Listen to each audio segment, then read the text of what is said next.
하나님께서 우리의 능력이 되시고 힘이 되시고 함께 해주시는 그 길을 끝까지 놓치지 않으신다면 우리는 또 올해 또 주님과 함께 승리하며 주님의 뜻을 이뤄가는 귀한 한 해가 될 줄로 믿고요. 오늘 레위기 이제 오늘 첫 시간으로 들어갑니다. 레위기 전체를 한번 어떤 의미를 가지고 있는 책인가 괴간을 한 두세 주 정도 이렇게 나누려고 합니다. 그래서 오늘 레위기 괴간인데요, 한번 말씀을 같이 나눕니다. 레위기 11장 45절 같이 한번 읽습니다. 자, 다 보이시죠? 네, 같이 한번 한 목소리로 낭낭하게 봉독합니다. 시작. 나는 너희의 하나님이 되려고 너희를 애굽 땅에서 인도해낸 여호와라. 내가 거룩하니 너희도 거룩할지어다. 아멘. 레위기의 가장 핵심적인 말씀이지요. 이게 반복적으로 나옵니다. 4번에 걸쳐서 레위기 안에서 등장하는 내용이거든요. 내가 거룩하니 너희도 거룩할지어다. 사사기에서 결론에 가서 4번씩이나 등장하는 용어가 있지요. 이스라엘의 왕이 없으므로 백성이 제 소견에 옳은 대로 행한다. 그게 사사기의 결론처럼 화음처럼 울려 퍼질 때는 이게 무너지는 길로 가지만 레위기처럼 내가 거룩하니 너희도 거룩할지어다라는 이런 음성이 계속 울려 퍼진다면 또 새로움의 길로 갈 수 있지 않을까라는 기대를 가져봅니다. 그리고 이건 내가 거룩하니 너희도 거룩할지다라는 표현만 4번이고요. 너희는 거룩할지어다, 너희는 거룩할지어다 라는 표현은 수없이 등장합니다. 그럼 결국 레위기는 거룩이 핵심적인 주제가 될 겁니다. 이 거룩이라는 것이 어떤 의미를 가지고 있는 것인지 한번 같이 나누는 시간을 가졌으면 좋겠습니다. 자, 이 레위기의 거룩으로 들어가기 전에요, 한번 레위기를 제가 청년 시절에 예배에 대한 책으로 생각하고 그리고 생각하면서 이렇게 읽었던 적이 있는데 그렇게 생각했던 이유는 역시 레위기 1장부터 7장까지 나와 있는 희생제사 제도 때문이죠. 희생제사로 인해서 레위기는 예배에 관한 것이고 희생 자체가 우리가 예배라고 생각하기 때문에 짐승을 하나님께 바치는 것, 그래서 예배의 책이다라는 오해를 가지고 읽었던 적이 있거든요. 그래서 뭔가를 찾으려고 했던 시절이 있습니다.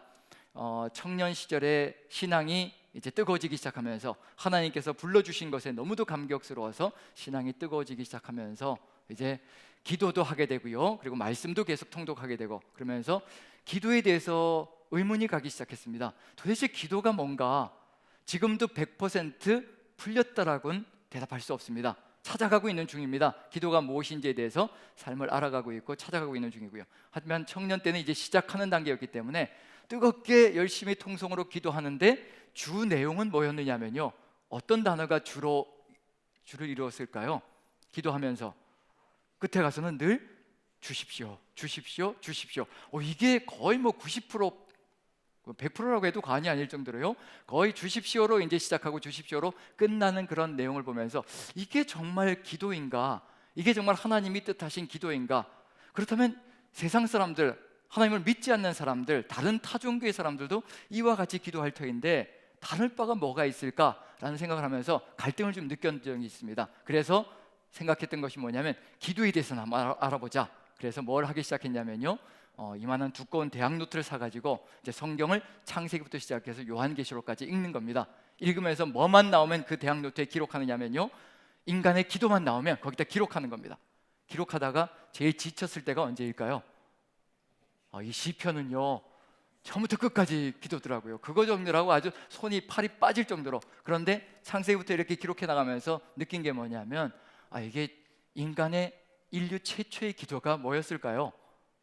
창세기에 나오는 기도인데 인류 최초의 기도, 저는 그래도 기도를 좀 찾아가고 있는 중이었기 때문에 인류 최초의 기도는 좀 멋있는 기도가 아닐까, 제대로 된 정말 모범이 될 수 있는 기도가 되지 않을까라는 기대를 가지고 이제 읽었는데 첫 번째 기도가 가인의 기도였습니다. 형제를 죽이고 나서 그 죄벌이 너무 중해서 도저히 견딜 수 없으니 살려달라고 탄식하는 기도가 인류 최초의 기도였습니다. 그 다음에 이제 출애굽기로 넘어가서, 출애굽기는 그래도 좀 뭔가 있겠지, 구원의 대역사가 펼쳐지니까. 그런데 출애굽기에서도 최초의 기도는 역시 마찬가지로 이스라엘 민족이 애굽 땅에서 고된 노동으로 신음소리 하면서 탄식하며 울부짖는 것, 그 소리를 하나님께서 들으셨다라고 하는 것, 그게 바로 인간의 첫 번째 기도, 즉 출애굽기의 첫 번째 기도였다는 얘기거든요. 결국 탄식이 계속 거듭되는 것. 그리고 모세도 이제 기도를 하는데 모세의 출애굽기의 첫 번째 기도가 바로에게 하나님의 명령대로 갔는데 바로가 자신이 생각한 대로 움직여주지 않고 더 노동을 강력하게 만들어가고 이스라엘 민족을 더 학대하자, 거기에 이제 하나님을 향해서 왜 하나님께서 나를 보내셨습니까? 이스라엘 민족에게 가서, 베로에게 가서 제가 말을 전하자마자 오히려 이스라엘 민족이 더 고통 가운데 거합니까? 왜 나를 보내셨고 왜 이스라엘 민족을 구원해 주지 않으시는 겁니까? 결국 탄식이 연속되는 것으로 연결되어지는 것이 인간의 기도였다는 것을 발견하고, 그럼 이제 어디에 기대를 걸어야 될까요? 이제 제사제도가 나오는 예배로 보여지는 그곳 레위기에 이제 기대를 걸고, 레위기에는 그래도 뭔가 하나님께 제사 지내고 예배하는 장소니까 그래도 모범적인 대표기도 하나 정도는 나오지 않을까라는 기대를 가지고 레위기를 천천히 1장부터 27장까지 읽었는데 찾았을까요? 못 찾았을까요? 사람의 기도가 한마디도 나오지 않는 겁니다. 90%, 99%가 하나님께서 모세에게 주신 말씀을 모세가 백성들에게 전하는 내용이고요, 거의 1% 정도 이야기가 들어가 있는데, 나답과 아비후가 다른 불로 제사를 지내다가 죽음을 당하는 것, 그 정도 이야기. 그 이야기도 무엇을 위해서 기록한 것이냐면요, 하나님께서 교훈을 주시기 위해서 기록해 놓았다는 점에서 100%가 누구의 말씀이냐면 하나님의 말씀으로 가득 들어차 있었다는 얘기거든요. 그 핵심적인 내용이 뭐냐면 내가 거룩하니 너희도 거룩할지어다, 이 내용이었습니다. 그래서 이 내용을 보면서 도대체 기도를 어디서 찾아야 될 것인가, 그러다가 머릿속에 번개처럼 스쳐 지나가는 생각이 뭐였냐면요, 이 내용, 말에 대한 내용, 내가 거룩하니 너희도 거룩할지어다. 레위기의 인간의 말은 철저하게 차단되고 오직 하나님의 말씀만 들어가 있는데, 그 말씀의 핵심이 바로 내가 거룩하니 너희도 거룩할지어다라는 이 내용을 보면서 분명히 하나님의 명령이거든요. 하나님의 명령으로 들었고 하나님의 법으로 들었습니다. 그런데 갑자기 그게 뭘로 들리기 시작하냐면요, 하나님의 간절한 기도로 들리기 시작하는 겁니다. 저를 향한 기도로 들리는 거예요. 우리 인간이 하나님을 향하여 소망에 있고 간구가 있다면요, 하나님도 소망에 있을 거거든요. 사람에게 소망이 있다면 인간을 창조하신 하나님께 소망이 없을까요? 그리고 사람에게 꿈이 있다면 사람을 창조하신 하나님께 꿈이 없을까요? 꿈이 있으실 겁니다. 그리고 인간에게 기도가 있다면 인간을 창조하신 하나님께 기도가 없으실 것인가? 그때부터 들려오는 게 뭐냐면요, 하나님께서 저에게 주신 모든 명령들, 말씀들이 하나님의 간절한 기도로 꽂혀오기 시작하는 겁니다. 우리가 하나님께 기도하면서 응답을 기대하는 것처럼, 응답을 기대하며 나아가는 것처럼 하나님께서도 우리에게 말씀하시며 우리의 응답을 기대하고 계시다는 거. 참, 이제 이런 내용 속에서 우리의 기도가 응답되는 것이, 나의 기도가 응답되는 것이 더 나을 것인가, 하나님께서 기도하시는 이 내용이 응답되는 것이 더 나을 것인가, 어느 때 더 나은 세상이 기대되어질 것인가, 어느 때 더 나은 세상이 만들어질 것인가, 그걸 생각하면서요, 우리의 기도가 아니라, 사람의 기도가 아니라 하나님의 이 간절하고 애절한 우리를 향한 이 기도가 성취되어진다면, 우리의 삶 속에서 응답되어지고 성취되어진다면 얼마나 아름다운 세상이 이루어질 것인가. 그래서 어떤 목사님은 기도에 대해서 이렇게 표현하고 있습니다. 기도는 조율이다라고. 조율이다. 혹시 기타를 배워보신 적이 있으신가요? 저도 기타를 배워본 적이 있거든요. 음을 다스리다 보니까 도저히 안 되겠어서 기타라도 악기라도 하나 배워서 좀 노래를 한번 제대로 한번 해볼까, 그런 생각에서 은혜를 누리고 살아갔던 삶이기 때문에 이제 한번 찬양도 제대로 한번 해보고 그럴 마음으로 기타 학원까지 다녀봤거든요. 그런데 역시 음을 다스리는 사람은 악기 배우는 것도 쉽지 않다는 것을 깨달았습니다. 몇 달 하다가 결국은 포기하고 말았는데, 아주 기본만 하다가 포기하고 말았는데, 이 악기를 배울 때 가장 필요한 것이 뭐냐면 음을 조율하는 거거든요. 기준음이라는 게 있습니다. 기준음. 그 기준음에 이 줄이 팽팽하게 맞춰져 있어도 소리가 안 맞고, 그리고 느슨해져 있어도 소리가 안 맞습니다. 그럼 기준음에 맞추기 위해서 그 기준음을 따라서 줄을 맞춰가야 된다는 얘기거든요. 저는 기도가 이렇다는 것을 깨달아갑니다. 기준은 하나님이시고, 우리가 그 기준에 하나씩 맞춰 나갈 때 가장 아름다운 소리가 되고 가장 아름다운 세상이 만들어진다는 것. 그런 점에서 하나님의 이 기도가 이루어지면 어떤 세상이 이루어질 것인가, 레위기는 그걸 기대하고 있거든요. 내가 거룩하니 너희도 거룩할지어다라는 이 하나님의 간절한 소망이 우리의 삶 속에서 실현되어진다면 어떤 세상이 만들어질 것인가, 어떤 나라가 이루어질 수 있을 것인가, 그게 레위기의 핵심이라면 이제 레위기를 통해서 주변과 더불어서 나아가면 이 거룩이라는 것이 무엇인지도 살펴볼 수 있을 것이고요, 이 거룩이 이루어진다면 레위기의 중심 주제가 무엇인지, 그리고 목적이 무엇인지, 레위기가 존재하는 목적이 무엇인지도 알아볼 수 있지 않을까라는 생각이 듭니다. 그러기 위해서요, 이제 한번 살펴봐야 될 게 뭐냐면 레위기가 어디에 위치하고 있는지를 좀 봐야 될 필요가 있을 것 같습니다. 레위기는 어디에 위치하고 있냐면요, 시내산 단락에 들어가 있습니다. 시내산 이야기는 출애굽기 19장부터 시작해서요 민수기 10장까지, 출애굽기 19장에 시내산에 도착했고요, 그 다음에 민수기 10장에 시내산을 출발합니다. 거기 안에 들어가 있는 거거든요. 그런데 참 레위기라는 책도 그렇고 시내산이 얼마나 중요한 의미를 가지고 있느냐면요, 시내산에 머물렀던 기간은 단 1년 정도밖에 되지 않습니다. 짧은 시간이죠. 굉장히 짧은 시간입니다. 그런데 창세기부터 신명기까지의 내용의 3분의 1의 분량을 차지하고 있는 것이 바로 시내산 분량입니다. 단 1년 정도밖에 안 되는 시간이거든요. 자, 한번 생각해 보십시오. 창세기부터 신명기까지 몇 년 정도의 시간이 흐른 경과를 보여주고 있을까요? 창세기 천지창조부터 시작해가지고 모세의 인도를 따라서 모압 평야까지 왔습니다. 즉 요단강 바로 앞에까지 온 거예요. 거기까지 오는 시간이 얼마 정도 걸렸을 것인가? 천지창조부터 한다면요, 천지창조 때 아담과 하와가 BC 4000년경이라고 한다면 노아 시대가 BC 3000년경이고요, 아브라함이 BC 2000년경이고요, 그 다음에 이 모세를 통해서 출애굽의 역사가 펼쳐졌던 때가 BC 1500년경입니다. 자, 그렇다면 BC 4000년경부터 모세 시대 1500년경까지 몇 년의 세월이 흘러온 거예요? 계산이 되시죠? 2500년 정도의 시간이 흘러갔습니다. 2500년 정도의 시간이 흘러온 그 과정 속에서 한번 생각해 보십시오.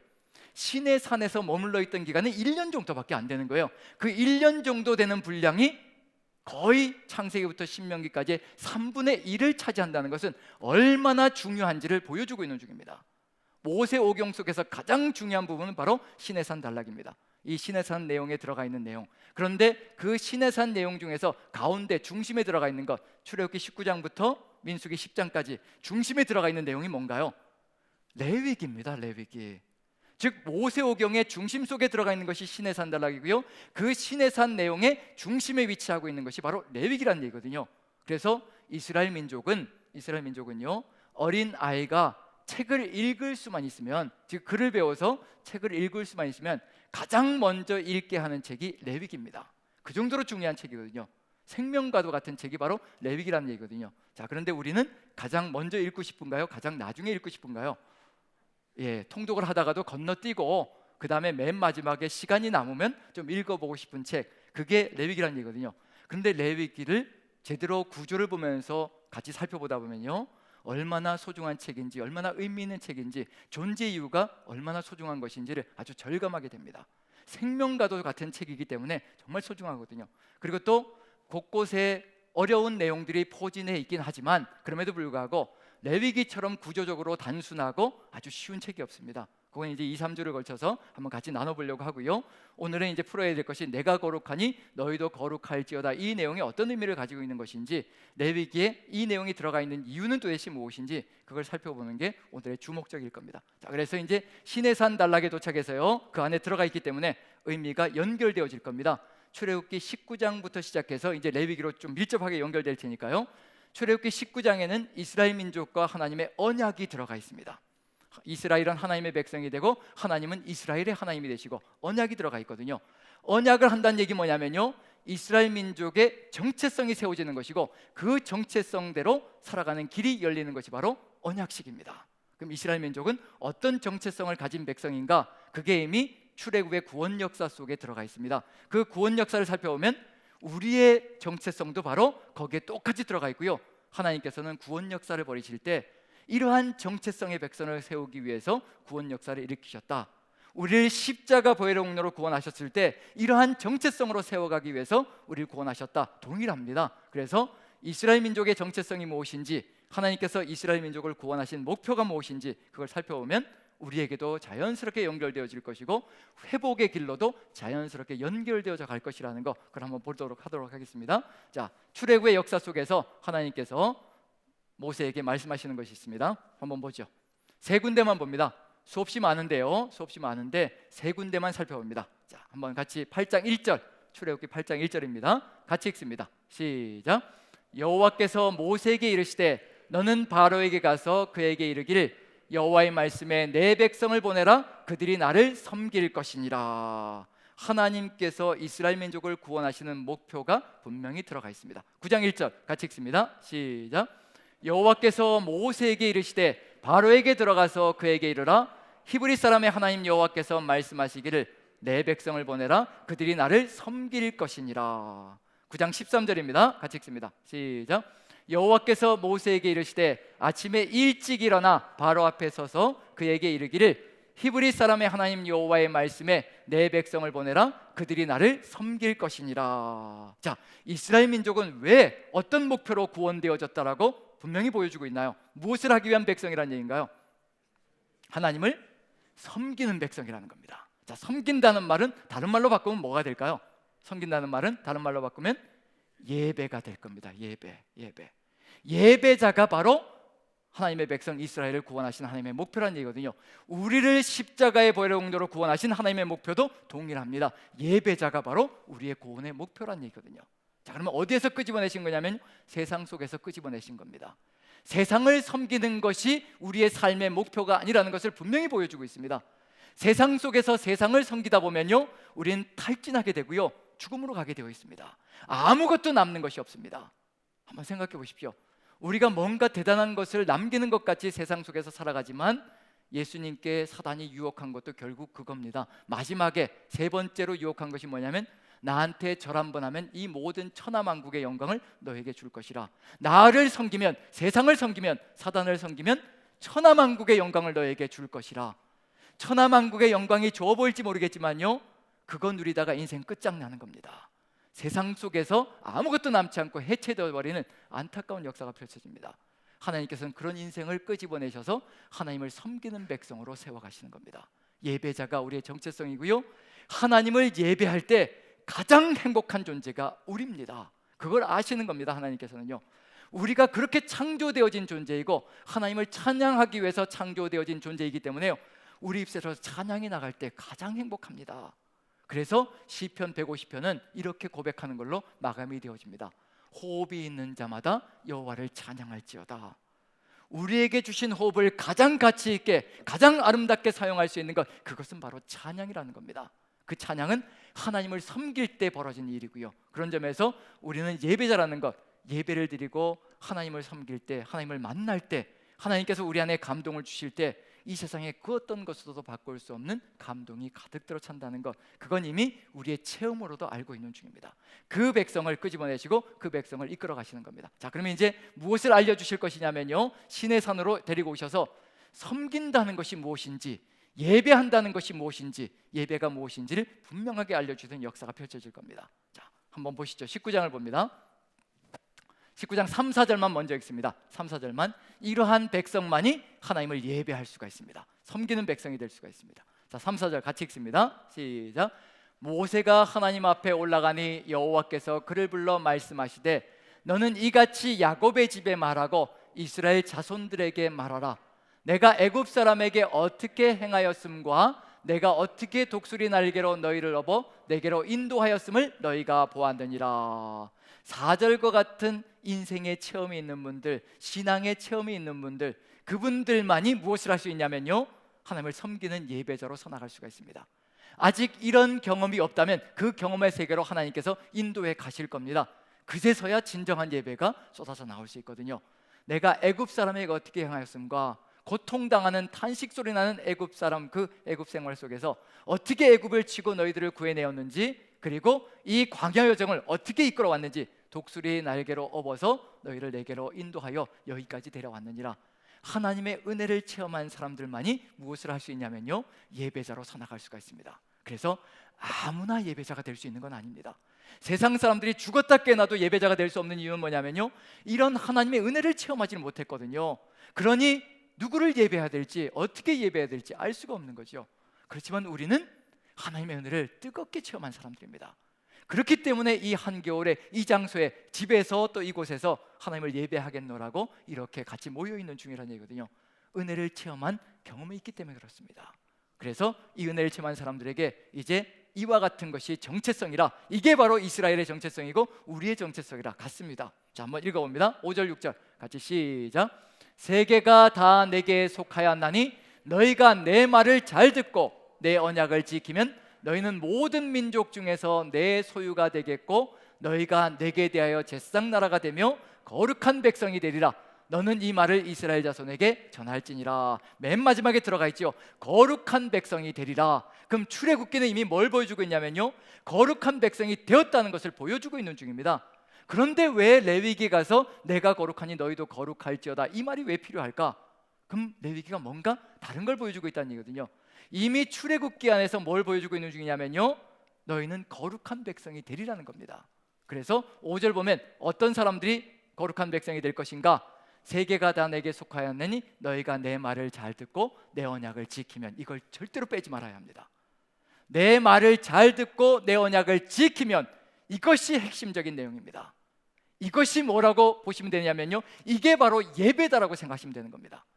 하나님을 섬기는 백성이 된다는 건 어떤 백성이냐면요, 하나님의 말씀을 잘 듣고 하나님의 말씀을 지켜 행하는 백성이 바로 예배자이고, 그 예배의 길을 통하여서 세상이 달라지고요, 우리가 거룩한 백성이 되고 제사장들의 나라가 될 것이며 하나님의 소유가 되는 역사가 펼쳐지는 겁니다.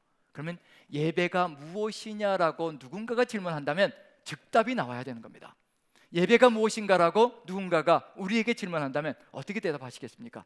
예배가 무엇입니까? 라고 질문한다면요, 대답을 듣지 말라고 저한테 조언을 해주신 분들이 꽤 있어요. 대답을 기다리지 마십시오. 그냥 대답하십시오. 물은 다음에 대답을 하십시오. 이제는 그런 조언들을 좀 받아서 저도 기다리지 않고, 여기서 분명히 보여주는 건 뭐냐면요, 분명히 하나님을 섬길 것이다라고, 나를 섬길 것이다라고 분명히 얘기하셨고, 섬길 것이 무엇인가? 하나님을 섬긴다는 것이 무엇인가? 하나님의 말씀을 듣고 그것을 그대로 지켜 행하는 것, 그게 바로 섬기는 겁니다. 그게 바로 예배입니다. 예배는 그래서 어떤 거냐면요, 하루 24시간이 예배입니다. 지금 이 자리 여기 나와서 말씀을 듣는 것만이 예배가 아니라요, 듣고 무엇을 해야 될까요? 이제 삶의 현장 속에서 그것을 지켜 행하는 겁니다. 그러할 때 예배가 성립되는 겁니다. 만약에 듣기만 하고 돌아가서요, 그것을 실행하지 않는다면 반쪽짜리 예배가 될 것이고요, 그 반쪽짜리 예배는 예배가 절대로 성립되어진 것이 아닙니다. 듣고 그것을 세상 속에 들어가서 지켜 행할 때 그제서야 예배는 완성되어지고 우리는 예배자로서의 삶을 살아가는 겁니다. 회복이라는 것이 무엇일까? 회복은 듣고 행하는 것으로, 우리가 듣기만 했다면요, 듣고 행하는 것으로 나가는 삶을 이루어갈 때 우리는 예배자로서의 회복이 일어나고 제자로서의 삶을 살아가며 증인으로서의 사명을 감당하는 역사가 펼쳐질 겁니다. 그게 바로 우리에게는 삶의 회복이 된다는 얘기거든요. 그것이 무엇이냐면 거룩이라는 겁니다. 그래서 거룩도 한마디로 표현하면 되는 겁니다. 예배자가 될 때 거룩이 이루어진다는 것. 하지만 거룩은 뭐라고 생각하시면 되느냐면요, 거룩은 절대 완성시킬 수 없다는 겁니다. 거룩은 완성되어지는 것이 아니고 성취되어지는 것이 아닙니다. 거룩은 우리가 살아가는 겁니다. 하나님의 말씀을 듣고 그것을 살아갈 때 거룩은 우리가 이루어가는 삶을 된다는 것, 그걸 보여주고 있는 중입니다. 그런 점에서요, 제사장의 나라가 되는 것도 하나님의 말씀을 듣고 지켜 행할 때 제사장들의 나라가 되는 것이며, 거룩한 백성이 되는 것도 하나님의 말씀을 지켜 행하는 것이고, 그래서 이제 이것을 이루어갈 수 있겠느냐, 이 정체성을 가진 백성으로 살아가겠느냐, 그 결단이 일어나는 겁니다. 그래서 6절 보면요, 너희가 내게 대하여 제사장 나라가 되며 거룩한 백성이 되리라. 너는 이 말을 이스라엘 자손에게 전할지니라.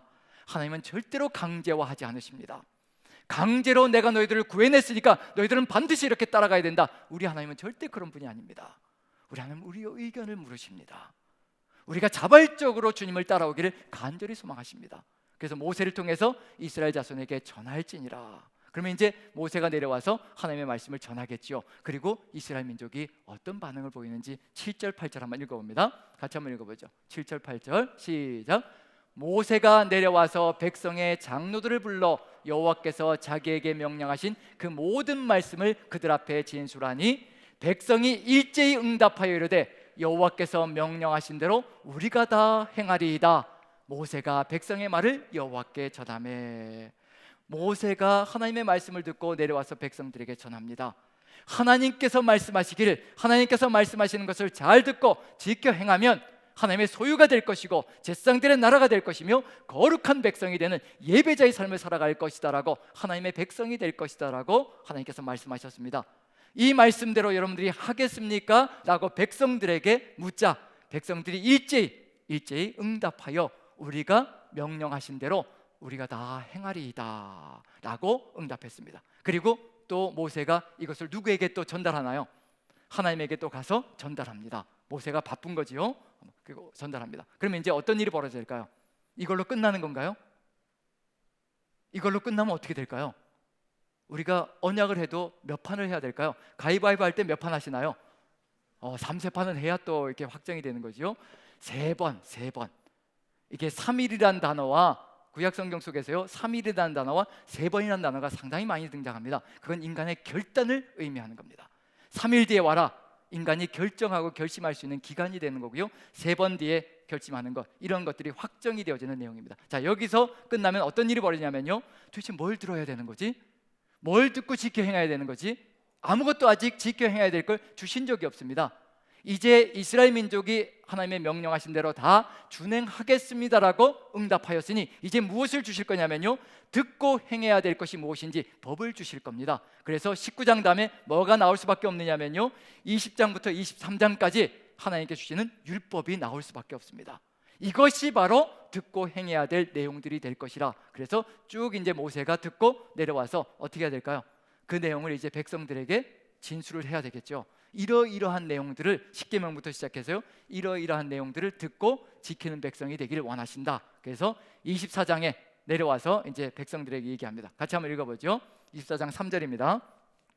같이 읽습니다. 시작. 모세가 와서 여호와의 모든 말씀과 그의 모든 율례를 백성에게 전하매 그들이 한 소리로 응답하여 이르되 여호와께서 말씀하신 모든 것을 우리가 준행하리이다. 자, 이제 여기서 얘기가 나왔을 때 준행하리이다라고 했을 때 뭐를 준행하겠다는 목표가 들어가 있는 거죠. 뭐를 준행하겠다는 얘기인가요?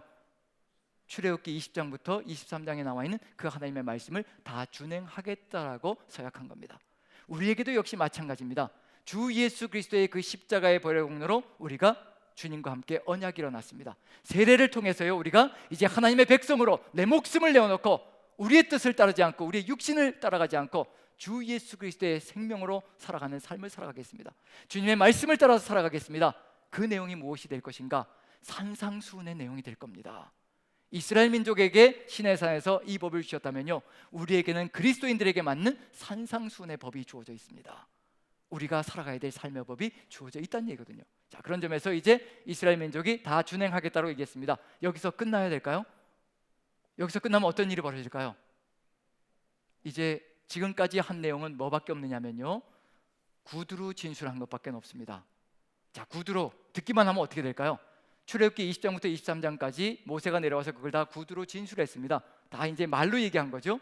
그런 다음에 이스라엘 민족이 준행하겠다고 얘기했습니다. 그러면 이제 나중에 어떤 일이 벌어질까요? 지키지 않은 다음에 뭐라고 얘기할까요? 못 들었는데요? 그런 말도 있었던가요? 우린 익히 그럴 수가 있죠. 그러니까 적혀 있는 것도 못 봤다라고 얘기하는 게 우리의 심정일 때가 있으니까, 그리고 분명히 촬영이 되어졌는데도 불구하고 저건 내 모습 아니다라고 발뺌하는 게 인간의 모습이기 때문에 귀로 듣기만 한 것은 충분히 발뺌할 수 있는 내용이거든요. 이제 뭘 해야 될까요? 이제 이 내용을 어떻게 해야 될까요? 이제 기록해야 되겠죠. 기록한 다음에 어떻게 해야 될까요? 기록한 다음에 거기다가 뭘 해야 될까요? 이제 사인을 해야 되겠죠. 한번 봅니다. 4절부터 한번 읽어보죠. 4절만 먼저 읽어봅니다. 4절 같이 읽습니다. 시작. 모세가 여호와의 모든 말씀을 기록하고 이른 아침에 일어나 산 아래에 제단을 쌓고 이스라엘 12지파대로 12기둥을 세우고 여호와의 모든 말씀을 어떻게 했다는 얘기인가요? 기록했습니다. 기록했다는 얘기는 이제 어느 누구도 발뺌할 수 없는 문서가 만들어지는 겁니다. 문서화가 이루어지는 거고요. 자, 문서가 이루어지고 그 다음에 5절 6절 같이 읽습니다. 5절 6절 같이 시작. 이스라엘 자손의 청년들을 보내어 여호와께 소로 번제와 화목제를 드리게 하고 모세가 피를 가지고 반은 여러 양푼에 담고 반은 제단에 뿌리고 피를 두 부분으로 나눕니다. 절반으로 나눠서요, 절반은 제단에 뿌립니다. 자, 제단에 뿌렸다는 얘기는 누구의 언약이 되는 건가요? 하나님의 언약이 되는 거죠. 제단은 하나님의 제단이니까요. 하나님께서 뭘로 도장을 찍은 건가요? 피로 도장을 찍었습니다. 그 다음에 이제 가야 될 것이 있겠죠. 7절 8절입니다. 이제 백성들에게 이제 언약서를 읽어줍니다. 다시 한 번 더 읽어줍니다. 같이 읽습니다. 시작. 언약서를 가져다가 백성에게 낭독하여 듣게 하니 그들이 이르되 여호와의 모든 말씀을 우리가 준행하리이다. 모세가 그 피를 가지고 백성에게 뿌리며 이르되 이는 여호와께서 이 모든 말씀에 대하여 너희와 세우신 언약의 피니라. 이스라엘 민족이 언약서에 기록된 것을 다시 낭독해 주었을 때 그것을 듣고 말씀대로 또 준행하겠습니다라고 서약한 다음에 그제서야 뭐가 이루어지냐면요, 이제 절반의 피가 백성들에게 뿌려집니다. 그럼 결국은 백성들도 무엇으로 서약했다는 얘기인가요? 피로 서약을 했다는 겁니다. 짐승을 죽여서 그 피로 서약했다는 얘기는 뭐냐면요, 하나님도 자신의 생명을 내어 걸었고 이스라엘도 자신의 생명을 내어 건 것이 바로 이 언약의 내용입니다. 그 정도로 엄중한 의미를 가지고 있는 것이 바로 출애굽기에서 보여주고 있는 하나님과 이스라엘의 언약입니다. 만약에 어기게 되면 어떤 일이 벌어진다는 얘기인가요? 어기게 되면 어느 누구든지 생명을 내어놓아야 될 것이라. 하나님께서 자신의 영원하신 생명을 내어놓고 이 약속을 지키겠다고, 나는 너희들을 내 백성으로 삼아서 철저하게 지키고 이끌어 갈 것이라는 약속을 하셨고요, 그리고 이스라엘 민족도 하나님의 백성으로서 하나님의 뜻을 따르며 걸어갈 것이다라고 철저하게 따르겠다라고 피로 서약을 했습니다. 어느 누구든지 이것을 어기게 된다면 목숨으로 갚아야 합니다. 자, 이게 위기 상황인가요? 축복의 내용인가요? 여러분들 생각은 어떠신가요? 축복인가요? 위기인가요? 예, 축복이다라고 생각하시면 만약에 어기게 되면 어떻게 될까요? 어느 쪽이 어기게 될까요? 하나님이 이 약속을 어기게 될까요? 이스라엘이 어기게 될까요? 어느 쪽일까요? 이스라엘이 어기겠죠. 하나님은 절대로 한 번도, 우리가 그런 고백하잖아요, 하나님 한 번도 실망시키신 적 없으시고 한 번도 언약을 어기신 적이 없으시고 한 번도 약속을 어기신 적이 없으시고, 우리는 끊임없이 밥 먹듯이 끊임없이 하나님의 말씀을 어기고 그리고 외면하고 우리 마음대로 살아갔던 삶이란 얘기거든요. 이스라엘 민족도 역시 마찬가지일 겁니다. 누가 이 약속을 어길 수 있을 것인가? 이스라엘 민족이 어기게 된다면 이게 축복이 될까요? 저주가 될까요? 생명으로 갚아야 하는 겁니다. 자, 한 명이라도 살아남을 수 있을까요? 없을까요? 한 명도 살아남을 수 있는 사람이 없을 겁니다. 광야 여정 통해서 다 죽을 것이고요, 구세대 신세대 할 것 없이 싸그리 다 죽는 역사가 펼쳐질 겁니다. 그런 역사가 바로 이 안에 들어가 있거든요. 레위기가 왜 주어져 있을까? 레위기 1장부터 7장까지의 이 내용, 희생제사 제도가 왜 들어가 있을까? 내가 거룩하니 너희도 거룩할지어다라는 이 말이 왜 레위기의 핵심 주제가 되었을까? 이미 출애굽기에서 거룩한 백성이 되었는데 왜 레위기에서 내가 거룩하니 너희도 거룩할지어다라고 얘기하실까? 레위기는 도대체 무슨 책일까? 왜 주어져 있는 책일까? 만약에 이스라엘 민족이 이 언약을 어기게 되면 누가 죽어야 되느냐면요, 이스라엘이 죽어야 됩니다. 생명을 내어놓아야 합니다. 그걸 하나님께서 아시고 미리 무엇을 만들어 놓으셨냐면요, 레위기라는 책을 주셨습니다. 짐승을 대신 죽여서, 언약을 어겼을 때, 죄에 빠졌을 때 짐승을 대신 죽여서 이스라엘 민족을 살리고 짐승을 죽여서 이스라엘 민족을 하나님의 백성으로 세워놓으시려는 하나님의 은혜가 그 안에 들어가 있습니다. 결국은 생명을 살려주시려는 의미까지도 포함되어져 있는 겁니다. 만약에 레위기가 들어가 있지 않고요, 그 다음에 출애굽기 다음에 당장에 민수기로 넘어가서 민수기 10장에 시내산에서 광야 여정이 시작되어졌다면 그 안에서 무슨 일이 벌어졌을 것인가? 한 사람도 살아남지 못할 겁니다. 다 죽음의 길로 갈 거라는 얘기거든요. 그런 점에서 레위기까지도 하나님께서 허락하셨다는 얘기면 은혜로 주어진 책이고, 이스라엘 민족을 죽이시는 것이 아니라 살리시기 위해서 이와 같은 책이 주어져 있다는 것을 분명히 보여주고 있는 중입니다. 자, 그렇다면 이제 가장 먼저 살리기 위해서 내가 거룩하니 너희도 거룩할지어다, 이것은 생명을 주시기 위한 것, 무엇으로 다시 세우기 위한 의도가 들어가 있는 것인가? 다시 한 번 더 예배자로 세워나가기 위한, 시내산에서 주신 그 말씀처럼 내 말을 잘 듣고 내 언약을 지키면 예배자가 될 것이고 거룩한 백성이 될 것인데, 그걸 어겼기 때문에 다시 어떤 백성으로 세워가는 이야기냐면요, 다시 또 예배자로 세워가는 이야기가 바로 레위기라는 점. 그래서 가장 먼저 필요한 것이 뭘까요? 레위기에서 가장 먼저 필요한 것, 죄를 저질렀기 때문에 죽어야 되잖아요. 그래서 가장 먼저 필요한 것, 1장부터 7장까지 무슨 내용이 들어갈 수밖에 없을까요? 일단은 살려놓아야 되니까 짐승을 대신 죽여서 속죄의 제사를 드리고 이스라엘 민족은 살리고, 그 다음에 또 어떤 길로 가야 될까요? 더 이상 죄로 나아가지 않게 해서 부정과 정결을 가릴 수 있는 백성이 되어야 하고, 그리고 나서 또 어디로 가야 될까요? 이제 어떤 백성이 되어야 될까요? 다시 또 누구의 말씀을 듣는 백성으로 돌아가야 될까요? 다시 또 하나님의 말씀을 듣는 백성으로 돌아가게 하기 위해서 뭐가 반드시 필요하냐면요, 내가 거룩하니 너희도 거룩할지어다, 이 하나님의 기도에 우리의 모든 최선을 다해서 귀를 기울일 때 다시 또 하나님의 말씀을 듣는 백성으로 나아가는 존재가 될 것이라는 것. 그래서 레위기 전체는 회복 프로그램이고요, 예배자로 다시 세워나가는 그런 이야기가 1장부터 27장까지의 내용입니다.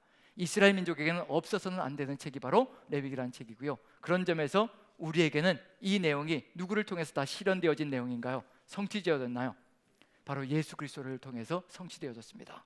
그런 점에서 예수 그리스도가 얼마나 소중한 분인지, 우리의 삶의 중심이, 이스라엘 민족의 삶의 중심이 시내산 이야기라면요, 우리의 삶의 중심은 예수 그리스도를 통해서 이루어지고 있다는 것. 그래서 로마서 이후로요 삶을 살펴볼 때 하나님의 백성, 즉 교회가, 성도들이 실수하고 실패하고 무너졌을 때, 예배자의 삶에서 무너졌을 때 어디로 돌아가야 된다라고 끊임없이 가르칠까요? 로마서부터 시작해서 서신서들이요, 누구에게 돌아가야 된다고 얘기할까요? 다시 복음으로 돌아가는 것. 이제 짐승을 죽일 필요가 없고 우리를 대신해서 십자가를 지신 그 예수 그리스도께로 돌아가는 것. 그래서 서신서들의 핵심은 무슨 내용이냐면요, 예수 그리스도께로 돌아가는 내용으로 가득 들어차 있습니다. 한번 읽어보죠. 로마서만 가지고 한번 얘기를 나눠봅니다. 3장 23절부터 26절까지 같이 한번 읽어보죠. 같이 시작. 모든 사람이 죄를 범하였음에 하나님의 영광에 이르지 못하더니 그리스도 예수 안에 있는 속량으로 말미암아 하나님의 은혜로 값없이 의롭다 하심을 얻은 자 되었느니라. 이 예수를 하나님이 그의 피로써 믿음으로 말미암는 화목제물로 세우셨으니 이는 하나님께서 길이 참으시는 중에 전에 지은 죄를 간과하심으로 자기의 의로우심을 나타내려 하심이니 곧 이때에 자기의 의로우심을 나타내서 자기도 의로우시며 또한 예수 믿는 자를 의롭다 하려 하심이라. 교회가, 성도가 서로 무너져서 이 보혈의 공로를 잊어버리고 서로 다툼으로, 분열로 예배자의 삶에서 무너져 내렸을 때 다시 또 복음으로 돌아가게 만들기 위해서 로마서를 기록해서 로마교회에 보낸 겁니다. 어디로 돌아가라고 말씀하고 있는 중이냐면요, 바로 예수 그리스도의 십자가의 보혈의 공로로 다시 돌아갈 때 우리가 다시 또 회개하는 역사가 펼쳐지고 그 회개를 통해서 다시 한 번 더 예배자로 살아가는 역사가 펼쳐질 것이라는 것을 얘기하고 있는 중입니다. 그 다음에 이것으로 끝인가? 그 다음엔 어떻게 될까요? 하나님의 기도로 다시 돌아가야 되겠죠. 그 기도를 통해서 우리가 누구의 뜻을 받드는 삶을 걸어가야 될 것인가?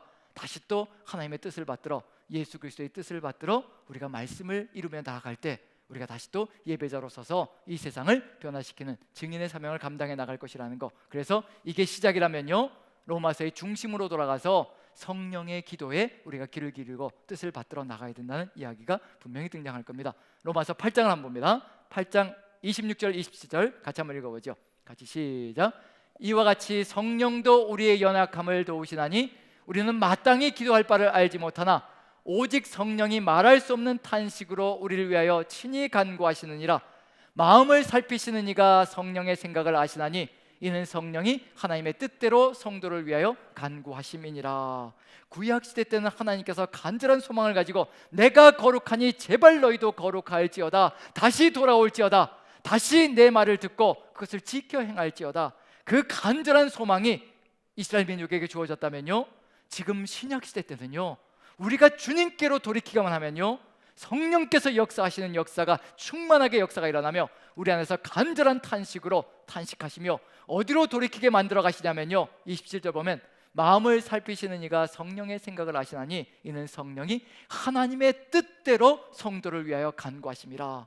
우리 안에서 하나님의 뜻이 무엇인지, 하나님께서 우리를 향하여 가진 바 그 생각이 무엇인지, 우리가 따라가야 될 말씀이 무엇인지 끊임없이 기억나게 하시고 그리고 생각나게 하여 주셔서 우리가 그 길을 따라가게 만들므로 말미암아 예배자로 서서 주님의 뜻을 받들어 나가는 그런 역사가 펼쳐지게 만들어 간다는 것. 이게 신약 성경 속에서 주 예수 그리스도를 통하여서 성취되어졌다는 것을 우리가 안다면요, 우리가 얼마나 놀라운 은혜의 시대를 살아가는지 한번 생각해 보십시오. 구약시대 때는 하나님께서 밖에서 이스라엘 민족을 향해서 얘기하시는 겁니다. 내가 거룩하니 제발 너희도 거룩할지어다 선포하시는 겁니다. 그런데 그 하나님께서 우리 안에 좌정하시면서 우리 안에서 선포하시는 겁니다. 그러니 우리가 얼마나 예배자로서 살아갈 수 있는 강한 힘을 가질 수 있을 것인가, 그걸 보여주고 있는 중입니다. 이 은혜를 우리가 체험하고 있다면 레위기가 지금 우리에게서 어떻게 성취되어졌는가, 그리고 어떻게 우리가 걸어가야 될 것인가, 우리가 어떤 음성에 귀를 기울여야 될 것인가, 거기에 따라서 회복의 역사를 걸어갈 것인가 아닌가도 판가름 난다는 얘기거든요. 지금 우리 안에 역사하시는 성령님께서 우리에게 무엇을 이루어 가시길 간절히 소망하시는가, 구약시대 때만 보면 알 수 있습니다. 구약시대 때 하나님께서 내가 거룩하니 너희도 거룩할지어다, 왜 이 이야기를 하실까? 왜 이렇게 이스라엘 민족을 거룩으로 다시 회복시켜서 예배자로 세워놓으시기를 간절히 소망하실까? 주시고 싶은 것이 있기 때문에 그렇습니다. 가나안 땅까지 데리고 가셔서 적과 꿀이라는 땅에서 하나님의 놀라운 축복을 누리는 백성을 이루어 주시기 위해서 약속하신 것을 모두 다 이루어 주시고 싶으신데, 예배자에서 멈춰지고 무너진다면 하나님께서 약속하신 것을 이루어갈 수도 없고요, 축복을 누릴 수도 없습니다. 그 애타는 심정이 어떠실까요? 놀라운 것이 예비되어져 있는데 예배자의 삶 속에, 길 속에 그것을 누려보지도 못하고 사라져 간다면 이것처럼 안타까운 일이 어디 있을 것인가? 왜 성령께서 우리 안에서 탄식하시며 아버지의 뜻을 받들기를 간절히 소망하실까? 영원한 천국이 우리를 기다리고 있습니다. 영원한 장소가, 영원한 복락이 우리를 기다리고 있다는 얘기거든요. 한순간 왔다 사라지는 이 세상이 아니라는 겁니다. 영원한 천국이 우리 앞에 놓여져 있고 이 천국의 복락을 주시기를 간절히 소망하시는데, 우리가 예배자에서 멀어지고 무너져 내려간다면 이 놀라운 축복에서 멀어진다는 이 안타까운 역사가 우리 하나님의 마음을 끊임없이 움직이고 있으며 말할 수 없는 탄식으로 우리 안에서 탄식하실 수밖에 없는 그런 역사를 이루어간다는 것을 우리 마음에 새긴다면, 지금 우리에게 놓여져 있는 놀라운 축복이 무엇인지를 다시 한번 마음에 새길 수 있을 것이라 확신합니다. 그 축복의 길을 향해서 저도 여러분들도 정말 주의 성령의 뜻을 받들어서 온전히 걸어가며 주의 거룩하심과 같이 우리도 거룩한 삶으로 주님과 함께 하나 되어 예배자로 승리하시는 저와 여러분들 되시기를 간절히 축원드립니다. 우리 같이 한번 찬양 드리면서요 기도했으면 좋겠습니다. 우리가 지금 가고 있는 길은 내가 거룩하니 너희도 거룩할지어다라는 그 주님의 음성에 응답하며 우리가 지금 나아가고 있는 길입니다. 우리는 저 높은 곳을 향하여 지금 나아가고 있는 중입니다. 우리 같이 한번 찬양팀과 함께 찬양하면서요 저 높은 곳을 향하여 주님께로 나아가는, 그리고 주님과 함께 나아가는 귀한 삶을 통하여 천국의 복락을 아름답게 누리는 저와 여러분들 되시기를 축원합니다. 저 높은 곳을 향하여, 저 높은 곳을 향하여 날마다 나아갑니다. 내 뜻과 정성 모아서 날마다 기도합니다. 내 주여 내 맘 붙드사 그곳에 있게 하소서. 그곳은 빛과 사랑이 언제나 넘치옵니다. 괴로움과 죄가 있는 곳, 죄가 있는 곳, 나 비록 여기 살아도 빛나고 높은 저곳을 날마다 바라봅니다. 내 주여 내 맘 붙드사 그곳에 있게 하소서.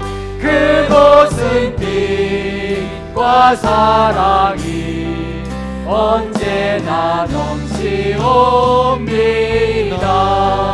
의심의 안개 거치고 근심의 구름 없는 곳, 기쁘고 참된 평화가 거기만 있사옵니다. 아멘. 주여 내 맘 붙드사 그곳에 있게 하소서. 그곳은 빛과 사랑이 언제나 넘치옵니다. 험하고 높은 이 길을, 높은 이 길을 싸우며 나아갑니다. 다시금 기도하오니 내 주여 인도하소서. 내 주여 내 맘 붙드사 아멘 아멘 곳에 있게 하소서. 과 사랑이 언제나 넘치옵니다. 내 주를 따라 올라가 저 높은 곳에 우뚝서 영원한 몽랑 누리며 즐거운 노래 부르리. 우리의 마음을 붙들어 주시옵소서. 내 마음 붙드사 아멘. 곳에 있게 하소서. 그곳은 빛과 사랑이 5절만 다시 찬양합니다. 5절만 다시. 내 주를 따라 올라가 저 높은 곳에 우뚝서 영원한 몽랑 누리며 즐거운 노래 부르리. 내 주여 내 마음 붙드사 우리의 마음을 붙들어 주시옵소서. 그곳에 있게 하소서. 그곳은 빛과 사랑이 언제나 넘치옵니. 내 주여 내 마음 붙드사 내 주여 내 마음 붙드사 그곳에 있게 하소서. 그곳은 빛과 사랑이 언제나 넘치옵니다. 우리 같이 한번 기도했으면 좋겠습니다. 우리의 시선이 천국을 향하게 하시고 우리가 오직 주님께서 거룩하신 것처럼 우리도 이 땅 위에서 거룩의 길을 걸어갈 수 있도록 도와주시옵소서. 우리가 시선을 놓치지 않게 도와주시고 오직 하나님만 바라보게 도와주시어서 이 거룩의 사명 오직 하나님의 말씀을 듣고 그 말씀을 지키게 행함으로 이 세상 속에서 예배자의 삶으로 회복되게 도와주시옵소서. 이 회복된 삶으로 이 땅 위에서 예배자로 평생을 살아가게 하여 주시옵소서. 우리가 참 한 목소리로 주님을 향하여 주여 한번 외치는 기도합니다. 주여 아버지 도와주시옵소서. 예배자가 되기를 소망합니다. 아버지 우리가 예배자로 살아가기를 소망합니다. 아버지 주여 도와주시옵소서. 오직 주의 거룩하심과 같이 우리도 거룩하기를 소망합니다. 아버지 아버지께서 우리에게 주신 그 거룩의 길 오직 주의 말씀을 따라서 주의 그 말씀을 따라서 아버지 그 말씀을 듣고 지켜 행하는 삶으로 나아갈 수 있는 용기와 담대함을 허락하여 주시옵소서. 아버지 아버지의 말씀이 너무도 버겁고 힘겨울 때가 참으로 많습니다. 아버지 세상의 소리가 세상의 말이 너무도 쉽게 다가오고 세상의 음성이 세상의 유혹이 우리의 삶을 감을 때가 참으로 많습니다. 아버지 도와주시옵소서. 은혜로 인도하여 주시옵소서. 오직 주 예수 그리스도의 권능의 손길로 인도하여 주시사 아버지 그 뜻을 이루어가게 도와주시옵소서. 아버지 은혜를 베풀어 주시옵소서. 성령의 탄식이 우리 안에서 강력하게 우리 사로잡게 도와주시옵소서. 아버지 오직 주께서 함께하여 주시고 은혜로 인도하여 주시옵소서. 아버지 도와주시옵소서. 아버지 성령이시여 함께하시는 성령이시여 도와주시옵소서. 오직 주께서 함께하시고 은혜로 아버지 역사하시고 아버지 인도하여 주시옵소서. 아버지께서 역사하시고 아버지께서 붙들어주시고 인도하여 주시옵소서. 아버지 사랑의 하나님 주께서 함께하여 주시어 우리가 주의 뜻을 받들 수 있게 도와주시옵소서. 세상 속에서 살아가고 있습니다. 하나님 세상 속에서 구별된 존재가 되게 도와주시옵소서. 구별된 삶을 살아갈 수 있도록 주의 말씀을 듣고 그 말씀만 우리의 삶이 되게 도와주시옵소서. 세상의 소리가 결코 들어오지 못하도록 우리의 귀가 주님께만 열려지게 도와주시옵소서. 그리하여 예배자의 삶으로 회복되어져 오직 주의 뜻을 받들게 도와주시옵소서. 우리의 눈은 주님을 늘 향하게 하시고 주의 말씀이 우리의 귀에 늘 들어오게 하시며 주의 말씀을 그대로 살아갈 수 있는 삶이 될 수 있도록 저희들에게 주의 성령께서 끊임없는 탄식으로 함께하여 주시어서 우리가 주의 뜻만 받들어 나갈 수 있도록 은혜와 사랑으로 가득히 채워주시옵소서.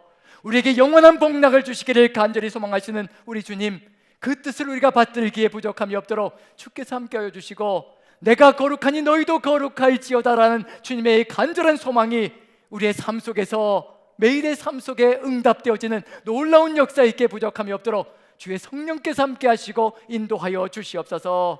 매일매일의 삶이 주님과 함께 동행함으로 예배자가 되게 하여 주시고, 이 예배자의 삶으로 평생을 승리하며 나아갈 수 있도록 주께서 역사하여 주시옵소서. 그래서 우리 남산교회가 아버지 예배자로 회복되어지게 하여 주시고, 제자의 길을 걷게 도와주시며 오직 증인의 사명을 감당함으로 주의 뜻을 온전히 펼쳐나가는 우리 남산교회가 될 수 있도록 주께서 함께 하시고, 이 2022년 주의 은혜 가운데 붙들어 역사하여 주시옵소서. 감사드리며 우리 구주 예수 그리스도 귀하신 이름 받들어 기도하옵나이다. 아멘. 아멘. 우리 다 같이 일어나셔서 우리 주님께 한번 선포하는 시간, 우리 주님께 결단으로 또 마음을 고백하는 시간 같습니다. 오른손을 드시고 우리 주님을 향하여 주님 오실 때까지 우리가 예배자의 사명, 거룩한 사명을 이뤄가겠습니다. 결단하는 마음으로 같이 선포합니다. 시작. 아멘. 주 예수여 오시옵소서. 마라나타. 아멘.